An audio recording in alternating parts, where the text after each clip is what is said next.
Okay, good morning, everyone, and welcome to the session, Great Waters, Wisconsin's Strategy for Managing Great Lakes and the Mississippi. We'd like to thank our session sponsor, the Wisconsin DNR. Our first speaker of the morning is Steve Galarneau, who is the Director for the Office of Great Waters at Wisconsin DNR. Steve will be telling us about the role of the Office of Great Waters in managing Wisconsin's waters of national significance and their ecological and economic impact on the state. Steve will present for about 25 minutes for the presentation and will then take questions afterwards. Please use EventMobi to type your questions into the Q&A section, and remember that you can upvote questions that you want answered. Steve, over to you.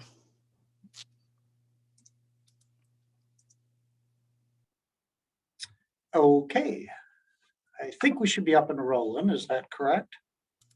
Looks great. Okay, thank you. Let me just finish getting my technology thing going. All right, good morning, folks. It is my pleasure to speak with you today. One moment, I'm just trying to get things organized here.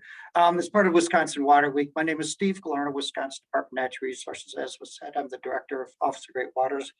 Get the privilege of working on the Mississippi River and the Great Lakes.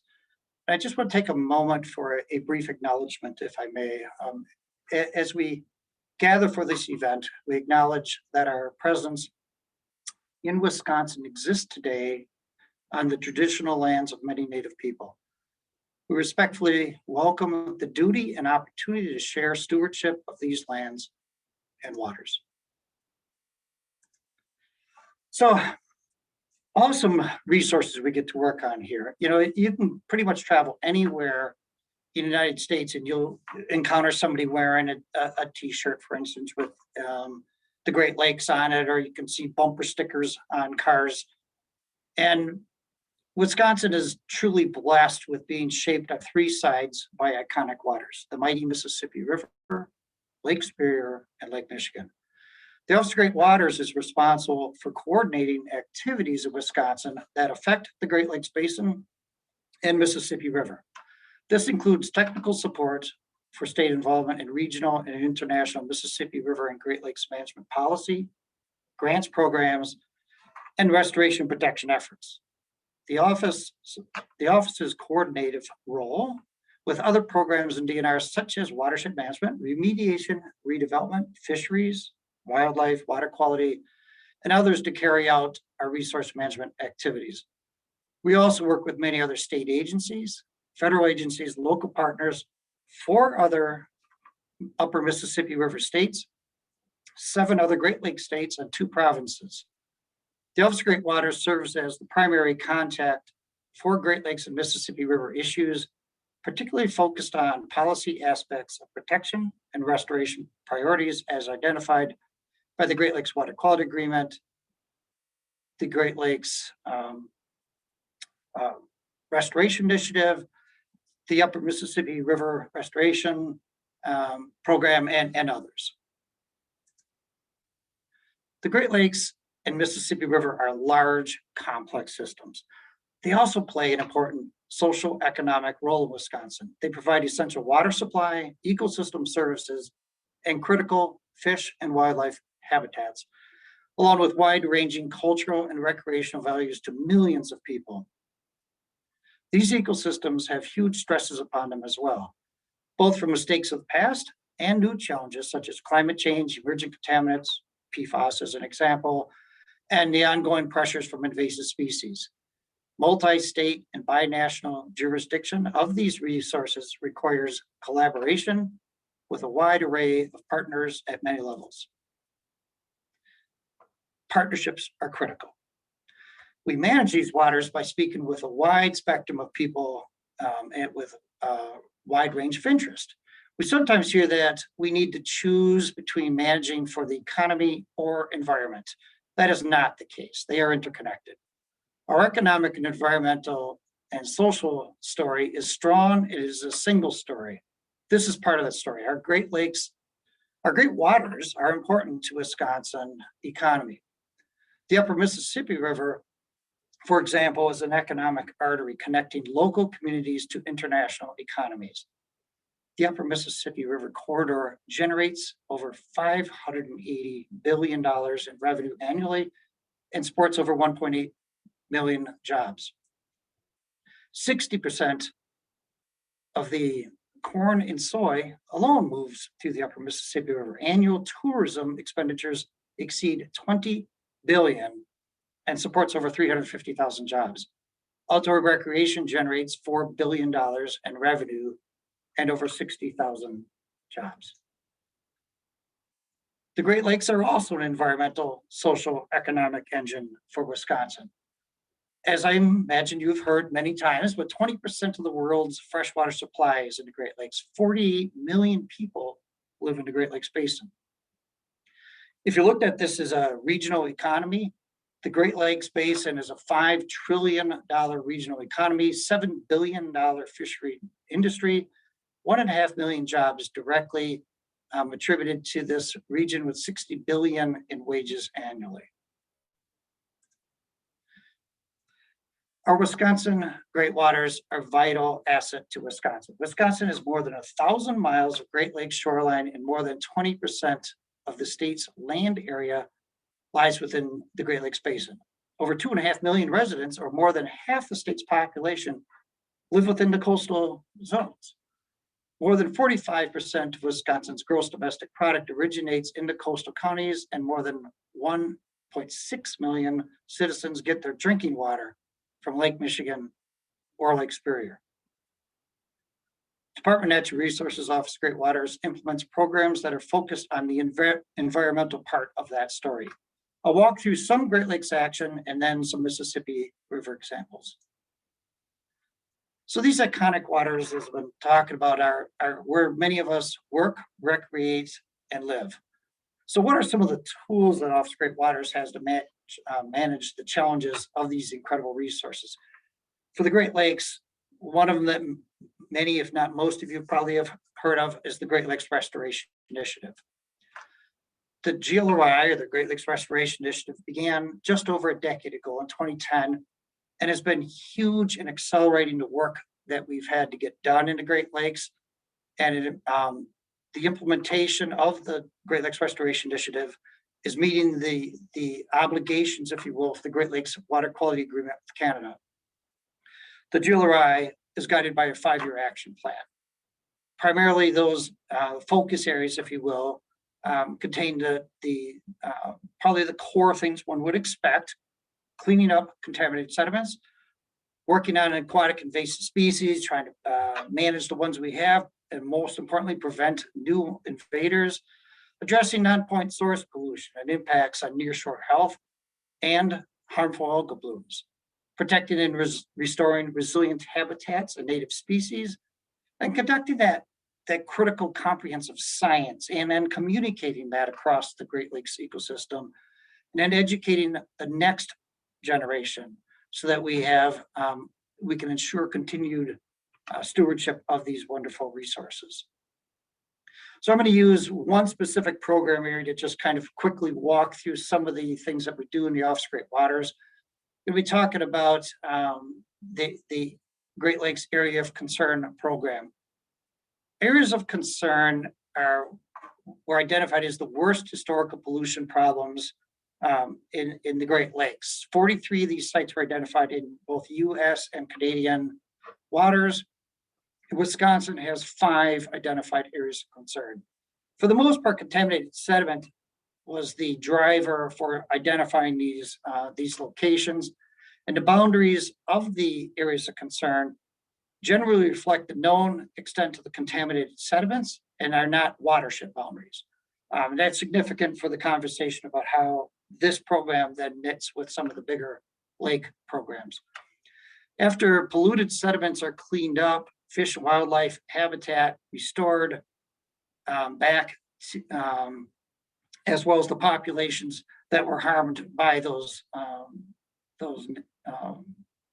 use impairments.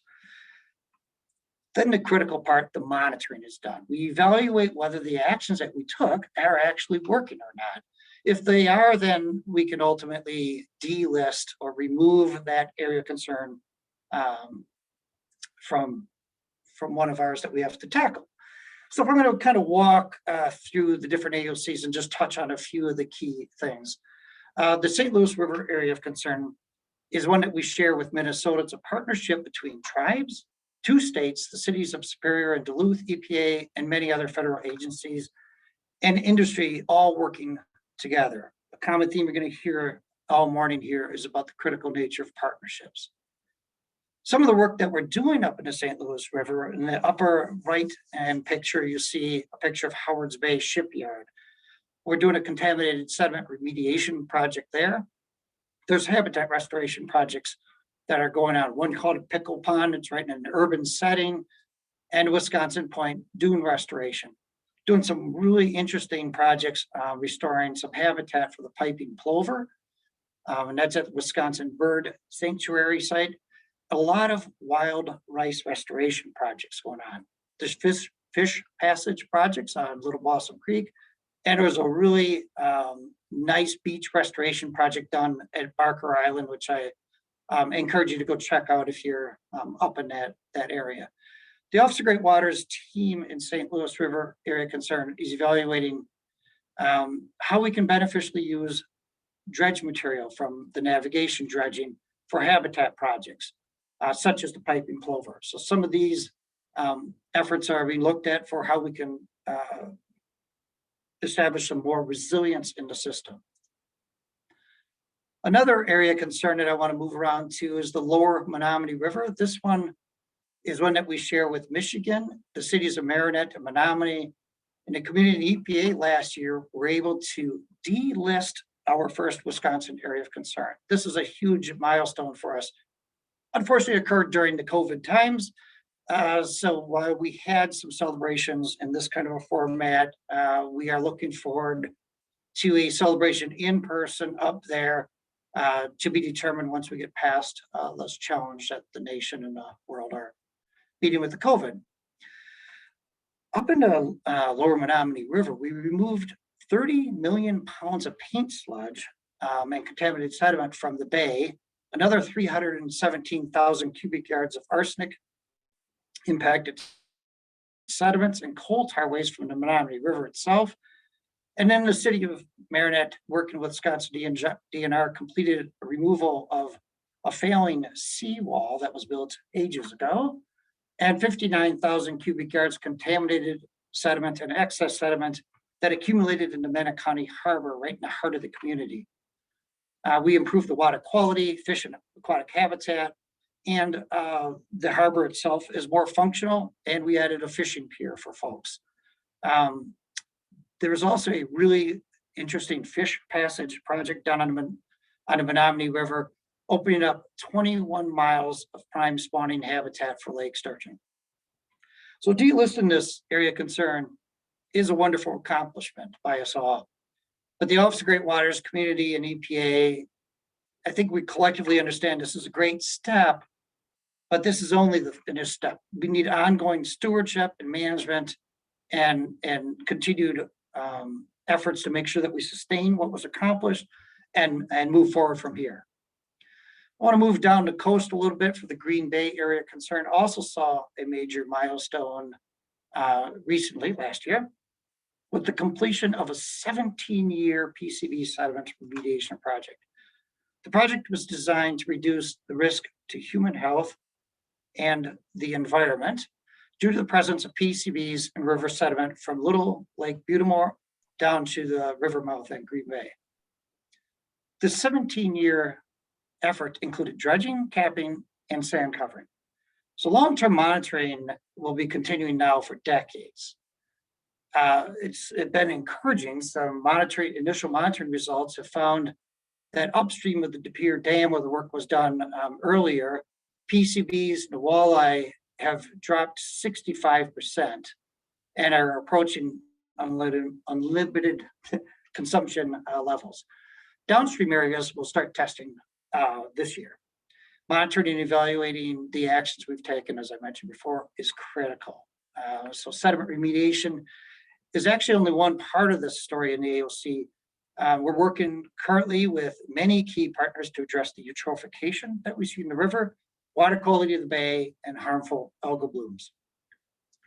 This is where there is the connection between the area of concern program that I'm mostly talking about and that broader Lake Michigan work that is done through the Lakewide Action Management Plan and addressing the larger basin on a whole.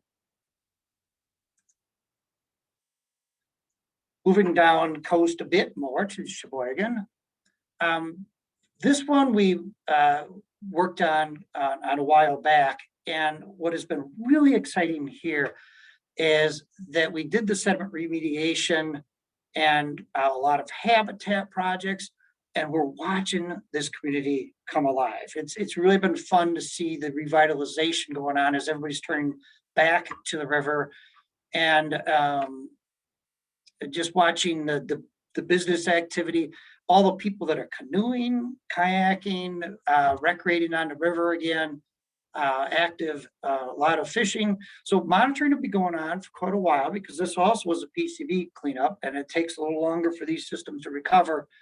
But it's really been great to see how far things have gone already. And it's clear to just watch how the environment and economy and the social benefits are all intertwined. Like I said, our focus is on the environmental cleanup, but we're not blind to seeing these great things happen in these resources that we do these investments at. Again, I think it's critical to say we can't achieve these kind of milestones without the strong partnerships seen between the local community, state federal agencies, and industry. The final area of concern that I want to talk about for the Great Lakes is the work that we're doing in the Milwaukee area.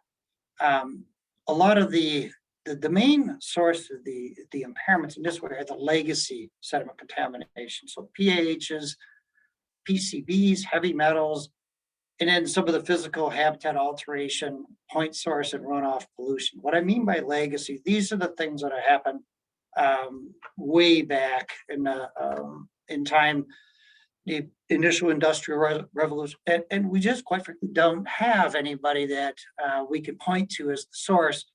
A lot of good work has already been done in the Milwaukee area addressing water quality improvements over the years. Some sediment cleanups have been done already, as well as some critical habitat projects. What these have done is really set the stage for the next exciting phase that we're looking at. Now we've got to address about 12 river miles in 3 different rivers and approximately 2 million cubic yards of contaminated sediment that remain in the system. We're actively working on it. The partnership that we have between the local, public, non-governmental organizations, the city, the county, the port, the sewage district, industry, state, EPA, other federal agencies, through the Great Lakes Restoration Initiative and other programs are strong and critical. And it's really going to be exciting to see where we can go next. I hope you see these examples in the 5 areas of concern as just a part of the larger and longer story of the Great Lakes management that we do through the Lakewide Action Management Plans and the Office of Great Waters. Now, let's quickly jump across to the other side of the state and talk about one of our other jewels or great waters, if you will. This photo is taken just south of La Crosse, looking across towards Minnesota. Incredible resource. The Mississippi River is home to more than 140 fish species, including large migratory species like paddlefish, sturgeon, catfish, and even American eels. 40% of North America's migratory waterfowl use this flyway, with nearly 300 species of birds migrating through. The Mississippi River is home to many threatened and endangered species as well, with 36 federally listed or candidate species and 286 state listed or candidate threatened and endangered species. Over 300,000 acres have been designated by an international convention on wetlands as a wetland of international importance. We have an exciting science-based partnership program as one of our tools for managing this amazing system. I think the next couple talks will touch on some of this. The Upper Mississippi River Restoration Program was authorized by Congress in 1986, and Congress recently authorized an increase in the funding, largely because of the success of the program and the many projects that have been implemented. The Office of Great Waters partners with 4 states, 5 federal agencies, the public and non-governmental organizations to manage and implement the program. The program is making a difference on the landscape. It has accounted for more than 50% of all the wetland acres restored in the United States by the Army Corps of Engineers between 2005 and 2015. That's an astounding accomplishment. This underscores the value of a program that integrates science and monitoring with program management and implementation. I'm going to give one example of a project. This project I started in Wisconsin is a great example of where important waterfowl and fisheries habitat was restored through island reconstruction, protection, and dredging to deepen waters due to sedimentation. You can see in the photo back in the 60s, we had quite a complex system out there. Unfortunately, by the mid-1990s, it was almost entirely lost due to erosion and sedimentation, basically leveling off and filling out and removing the habitat complexity out there. The project then was implemented in the early 2000s, late 1900s, and then this photo from August of 2000, you could see the complexity that was put back into the system and incredible habitat accomplishment now. Other techniques that are used include bank stabilization, culverts to oxygenate the backwater areas, seed islands, moist soil units, modifications on wing dams, partial closing of dams, revegetation of dredge material placement sites, habitat channels, backwater dredging, and island construction. With continued funding, we have another 65,000 plus acres identified for restoration over the next 11 years. And this projection doesn't include that recently increased funding authorization for the Upper Mississippi River Restoration Program. Should those funds get appropriated, we'll be able to get even more accomplished over the next decade plus. Our Mississippi river management decisions are supported by a very strong monitoring program that's been underway on the Mississippi River for a long time. The Wisconsin DNR and the 4 other Mississippi River states run stations that collect fish, vegetation, and water quality data year-round. These data populate visual browsers to inform managers and public. If you want to take a look at these data, they're all available on the web. If you search UMRR Science, you'll quickly get to where those data are located. Data are collected year-round, as I indicated. These data are used to inform the state and federal resource managers with now the knowledge that we need to figure out what are those management actions we want to take to restore the river. One of the major strengths of the UMR, or the Upper Mississippi River Restoration Program, is the robust regional partnership. 5 states, 5 federal agencies, many non-governmental organizations, and really strong public support. The Office of Great Waters is the primary contact for the Mississippi River issues. The Mississippi River team monitors and protects water quality, oversees federal navigation, dredging, and implements national and interstate programs to restore fish and aquatic life habitat in cooperation with the Upper Mississippi River states and federal agencies. So the Upper Mississippi River team manages the interjurisdictional water and land resources in cooperation with the Upper Mississippi River Regional Partnership, the Upper Mississippi River Restoration Program, the Upper Mississippi River Conservation Committee, and of course, the number of other DNR strategic plans, wildlife and fisheries and others. Wisconsin is a member of the Upper Mississippi River Basin Association, a regional interstate organization formed by the governors of Illinois, Iowa, Minnesota, Missouri, and Wisconsin to coordinate the state's river-related programs and policies. I think you've been hearing throughout, partnerships are key to the work we get done in the Office of Great Waters. Our Office of Great Waters are systems that can unite us. They're valued for their important social, economic, and environmental benefits to Wisconsin and, quite frankly, to the nation. I appreciate the time you've afforded me today, and I thank you for allowing me to tell you at least a little bit of the story of the Office of Great Waters. Office of Great Waters is privileged to work on managing some pretty amazing waters, the mighty Mississippi River, Lake Superior, and Lake Michigan.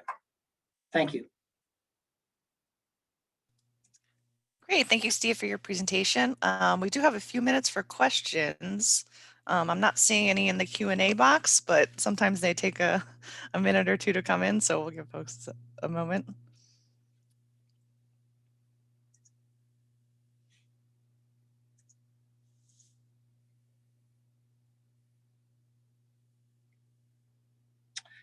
Well, while we're waiting, can I just kind of keep going? Sure. So I encourage any questions folks might have, but and if you get questions after the fact, please feel free to email me. The next speakers I work with on a regular basis, so you can certainly reach out to them as well with any questions that might come to mind at another time. Really ran through a lot of things quickly, so if you want some additional information on any of these, encourage you to do that. And man, am I looking forward to when we can actually sit in the same place and meet. I miss the opportunity of actually looking out at your faces and having time to mingle and talk a little bit about these. I guess we'll have some of those opportunities in the next year or so. So have any questions popped in? No? Okay. Not yet. Yeah, we still have about 2 minutes until to keep us on schedule. So Oh, that sounds great. What else would I want to chat with you about? We recently had the Upper Mississippi River Basin Association meeting, and Lauren, I think, is going to be talking a bit more about a report that is very much a work in progress and something that we're kind of excited about. So I'm encourage folks to look forward to what folks have to say about her, as I will be listening to the next 2 talks myself, so that I can hear what the team has to say. Don't know a whole lot else. I will really distribute widely when we have the celebration for the Lower Menominee River Area Concern delisting. Because of the experience that we've learned with these kind of virtual formats, my sincere hope is that while we have that in person that we so dearly want, that we take advantage of being able to broadcast. And I would invite folks to hopefully catch that as we talk about that in the next year or so when we get that opportunity. Okay, I think I'm about at my time there. great. Thank you so much, Steve. I'm going to stop sharing that, okay? Perfect. Thanks.